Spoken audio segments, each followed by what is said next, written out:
Bienvenue à cette nouvelle capsule. Aujourd'hui, je vais vous montrer comment ajuster le délai d'éjection sur un moteur. Donc, pour commencer, les moteurs viennent tous avec un délai maximal qui est fait par le fabricant. Et selon la simulation que vous faites, selon la fusée dans laquelle ce moteur-là va être utilisé, il se peut que vous deviez enlever des secondes. Donc, ici, j'ai un moteur 54 2 grains, un J280 qui vient avec un délai normal de 16 secondes. J'ai fait mes simulations et on doit y enlever 2 secondes pour que l'éjection se passe au moment optimal, c'est-à-dire à l'apogée de la fusée. Évidemment, il existe des moteurs plus petits et chacun vient avec leur outil pour ajuster le délai. Vous avez ici un ajusteur de chez Aerotech pour leur moteur à usage unique, 29, 38, 54 mm ici.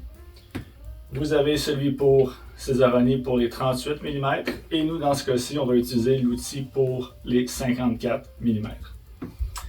Alors, le moteur, vous avez les grains et vous avez la section ici qui est pour l'éjection.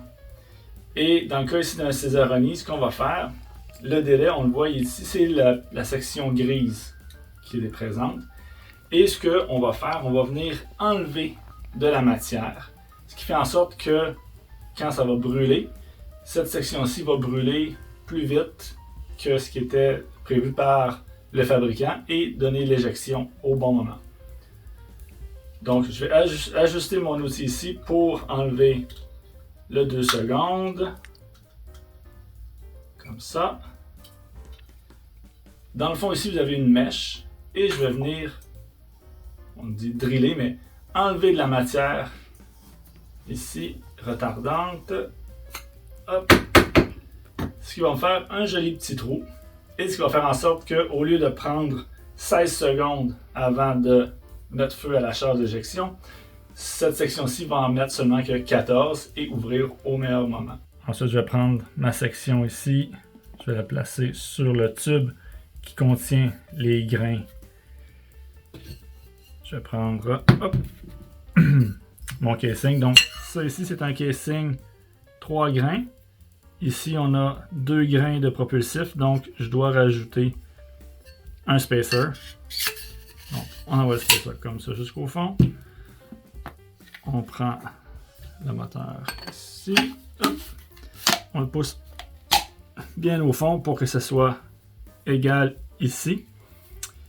Enlever le bouchon. On va prendre l'anneau de fermeture arrière. Et on le visse ici. Et on va visser le plus fort possible pour s'assurer qu'il n'y ait aucun espace entre les différentes sections du moteur.